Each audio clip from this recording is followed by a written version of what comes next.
کې ان شاء الله. تاسو نه زموږ ډېر توقعات دي نوجوانانو نه. د امام مالک رحمت الله علیه یو شاګرد دی، د استادان به تاسو ته نوم اخلي کله نه کله. عبدالرحمن ابن قاسم عتقی 191 هجری کې د وفات شوی دی. دا د امام مالک رحمت الله علیه هغه شاګرد دی چې 19 کال ورسره تیر کړي، 19 کال. او دا په ابن قاسم باندې مشهور دی په دې محدثینو کې. ابن قاسم عبدالرحمن ابن قاسم المتوفى 191 دی. دی چې کله د علم هغه شوق په دې کې پیدا شو نو د واده کړو د تر لور د په نکاح کې و. او چې کله د کې د علم دا شوق او جذبه پیدا شو نو دغه وخت کې د بیبي حامله و، امیدوار مو په بچی سره. خو حضرت کې د علم جذبه دومره و چې خپلې بیبي ته وایي چې زه خو د علم په طلب کې وځم، خو ولې بیا زما پته نه لګي چې زه به کله راځم. نو زه دا د اجازت درکوم کو چېرې ته زما نه تلل غواړې تا سره اختیار دی.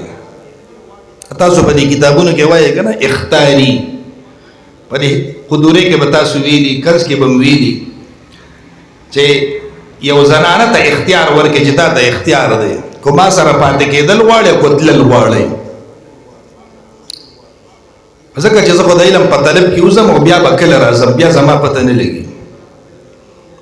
نو هغه بیبي ورته وایي اخترتک، زه هم تا غواړم چې کله م رالې زه به ستا بیبي یم، زه بل چېرته نه ځم، ستا په نکاح کې به زه ناسته یم.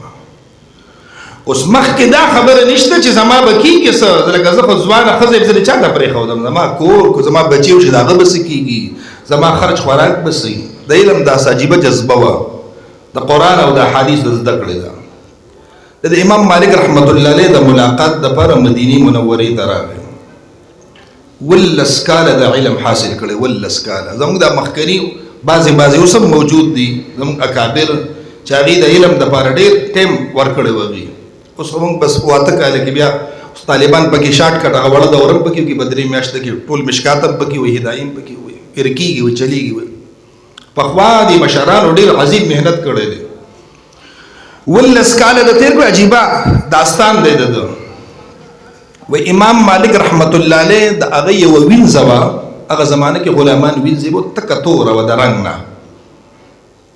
وی هغه وینځې وې چې څنګه زه وینځه یم غالبا دی غلام دی، ابن قاسم غلام دی چې زه وینځه یم، ځکه چې دی غور ټیم د سره استاد یې سره د ده نه جدا کېږي نه، علم و عمل ته دواړه زده کوي، خو بس دی غلام دی جوړ.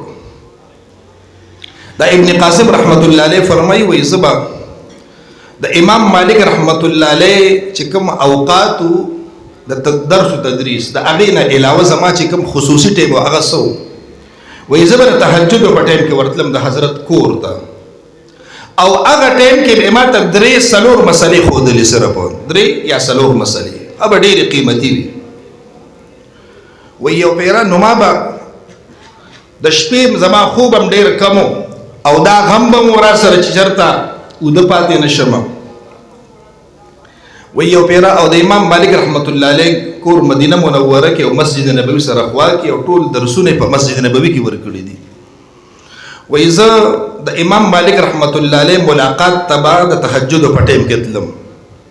یو پیره زه خوب را باندې ډېره غلبه کړې وه، نو چې د هغې دروازې ته رالم لا ټایم ډېر وختي و، امام مالک صاحب لا راوتی نه و.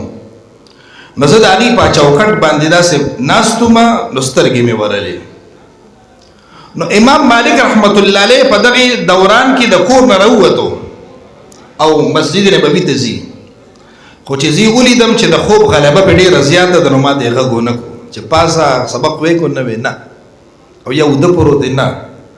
د طالب علم دومره ادب او احترام. وی مسجد نبوي ته لاړو.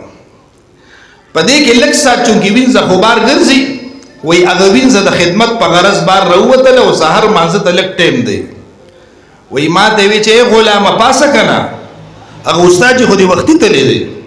وی دا زما کیفیت و، خوب را باندې دومره زوره زه چې راپاڅېدم او دې دا خبره وکړله، وی هغې ما ته وی چې غلامه چې لکه ته د امام مالک رحمت الله علیه غلام یې زیوی زمته غلام یې ما چې واقعي غلام یې وی رااله ما ډېر خفه شوم چې هغه مسلې زمانه پاتې شولې په دغه دوران کې زما چې د آخري ټیم او د آخري ولسم شپاړسم کال دی وی په دې کې زه د امام مالک رحمت الله علیه درس کې ناستم سبق ختم شو په دې کې یو نوجوان تازه زلمی شوی دی راغی د مجلس ته حج لراغلی او د حج نه پس بیا د روضې د مدینې منورې ته حاضري وکړله او د روضې زیارت ته راغی د امام مالک رحمت الله علیه سره ملاقات کو نوې تازه زلمی دی نوجوان دی داسې 15 کاله 14 کاله عمر دی و امام مالک رحمت الله علیه ته وایي چې ستا په دې شاګردانو کې ابن قاسم څوک شته وی هغه ورته جواب شته پکې دا خو زما ډېر قریبي شاګرد دی وی کوم یو دی وی هغه ځای کې ناست دی خو بیا مشر سړی وی په دې کې دا نوجوان در منډې کړه زه एकदम داسې په مخ باندې او په تندي باندې خپل کړم خو ډېره ښکلې خوشبو د دې نوجوان نه تله وی ما ته چې بچیه څوک یې وی چې ستا زوی یمه ستا بچی یمه ته خو د کور نه راغلی وي د علم په طلب کې ستا د راتلو نه پس زما پیدایش شوی دی الله ځوان کړم الله وس طاقت مور بیبي له ورکړو زه حج لرا لېږلی ما زه حج لرا غلی او د حج نه پس مدینې منورې ته زما حاضري وشوله دا مونږ چې د خپلو اکابرینو مشرانو بزرګانو دا نومونه اخلو د ډېر لوی محنتونه کړي دي ډېرې غټې خوارۍ کړي دي